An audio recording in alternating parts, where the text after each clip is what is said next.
Okay ទោះពីយើងធ្វើការ reset password តាម set tool ឬក៏ SADP tool តបមកវាចូលដល់កន្លែង QR code យើងចូលមក Hi Panel Pro នេះយើងចូលមកហ្នឹងចូលមក Hi Panel Pro ចូលមកទៀតយើងចូលមកសញ្ញានេះសញ្ញារូបនេះអូខេយើងចុចលើហ្នឹងតើមកយើងចូលនេះ online support តើមកទៀតយើងចុច new cache ហើយយើងចុចពីថានេះកន្លែងនេះ reset password device reset password តើមកយើងចុច other ភាសាយើងអត់នៅក្នុង LAN device មួយគ្នាទេចុចយើងចុច other តើមកវាតម្រូវយើងថតកន្លែងនេះយើងថតតែ sticker កន្លែង LVR ឬក៏ camera ណាយើងចុចលើវាមកយើងថតនេះប្រភេទ background នេះថតបាត់យ៉ាងមកយើងចុចថតតែបើយើងមានជា file ហើយយើងយកពាក្យ album ហើយឬទៀតយើងមានជា file select យើង select យកមកអញ្ចឹងដោយឡែកខ្ញុំអត់មានអញ្ចឹងខ្ញុំចុចដល់ទៀតខ្ញុំបានថតទុកអញ្ចឹងខ្ញុំយកពាក្យ album តែបើយើងថ្មីយើងអត់មានយើងនៅចុច NVR ឬក៏ DVR យើងយក camera ថត direct មកតែឥឡូវខ្ញុំអត់មានខ្ញុំយកពាក្យនេះបន្តមកទៀតអូខ្ញុំត្រូវការថតអូខេអញ្ចឹងខ្ញុំថតយើងបើក NVR នេះ sticker នេះថតចូលដល់មកយើងចុចពាក្យ use spot ទៅមកទៀតយើង scan កន្លែងនេះយើង scan QR នេះនៅលើយើងនេះអូខេទៅចេញ serial យើងអញ្ចឹងយើងវាយប៉ុណ្ណាយើងចុចពីថា confirm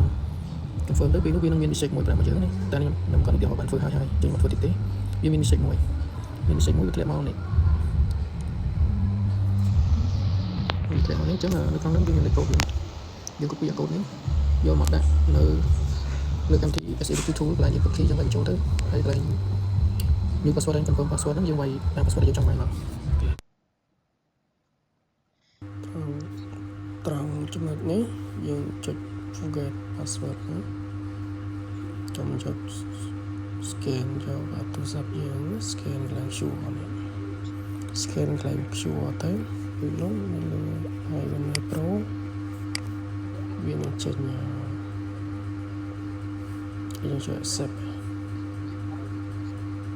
ចឹងកន្លែងដែលយើងត្រូវឲ្យចេញហ្នឹងគឺវានឹងបោះ email មួយទៅបោះកូដហ្នឹងតាម email ដែលយើងដាក់ register ចឹងពេលបោះចូលមកយើង copy យើងចូលទៅ email ទៅយើង copy កូដហ្នឹងយកមកដាក់មកបាទដាក់ link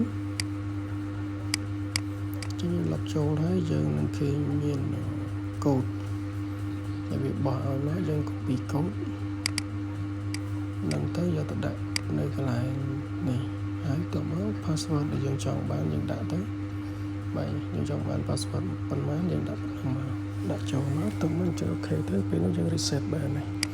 ចុចពេលយើងបើក click លើ IP ហ្នឹងមកយក password ថ្មី user password ថ្មីមកវាចូលទៅបានហើយ